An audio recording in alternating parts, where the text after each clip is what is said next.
and really, really annoyed that they put money and profits before their customers.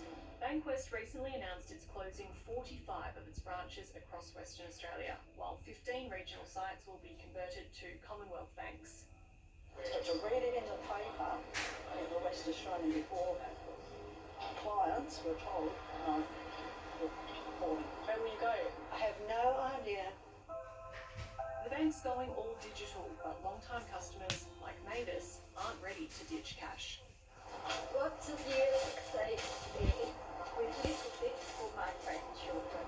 But of course my grandchildren are now digital bankers and they're being convenience.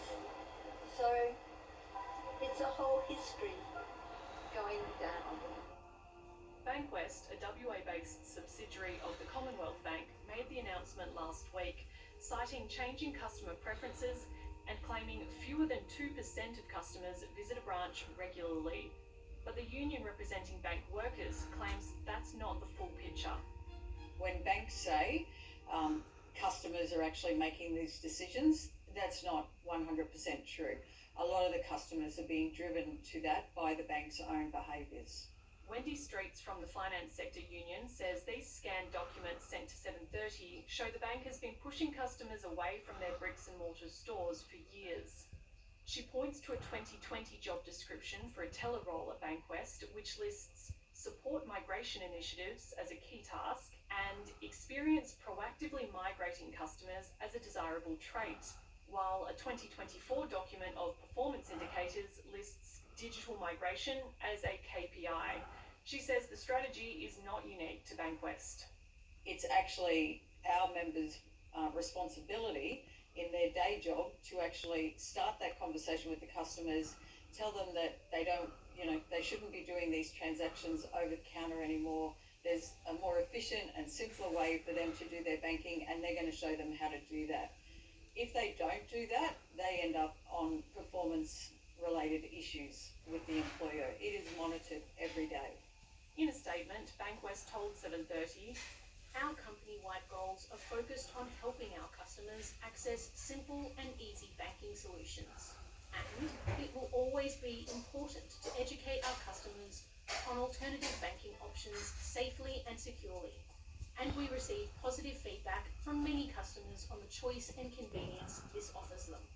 Across Australia, the number of total bank branches has fallen from about 5,700 in 2017 to just 3,500 last year. The number of ATMs has shrunk by 60%.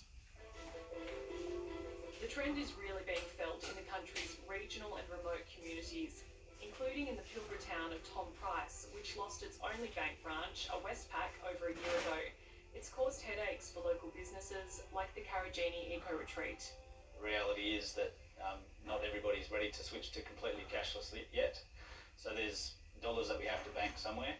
So if the banks are going to withdraw from regional areas, those services need to be taken on by somebody so that we can actually continue to operate and take the risk off the properties for holding cash.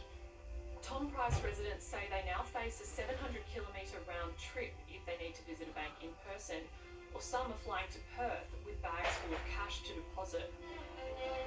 The reality was that the cash is still coming in and we're forced to take that cash all the way to Perth to deposit it, which is unacceptable really in this day and age. Major frustration and unrealistic risk for the person carrying the money. Tom Price is the latest town to host a travelling Senate inquiry into bank closures in regional Australia. Today, the Ashburton Aboriginal Corporation was among those called to speak about the impact on locals. The digital divide is huge. We have a lot of our communities that do not have access to reliable phone network. Internet networks are lacking. It makes it very difficult for community members to access any online banking systems or use electronic payment methods. The committee, chaired by Queensland Senator Matt Canavan, is expected to hand its report to the federal government in May. Some political parties are banking on branch closures. Robbie! Yeah! It's the number one focus of the little-known Citizens Party, which also has some controversial views like rejecting climate change hysteria, but is mainly pushing for a new publicly locally owned post office bank service. We can make banking a service again. The party's director, Robert Barwick, has travelled to WA for the Senate hearing. Our party represents the citizens. We are frustrated that the reason we exist, we believe, is because the major parties too often represent vested interests and they leave the citizens behind. This is a decision that's going to save the banks money. A lot of Australians are shareholders of banks. Can you really blame the banks for making a smart business decision?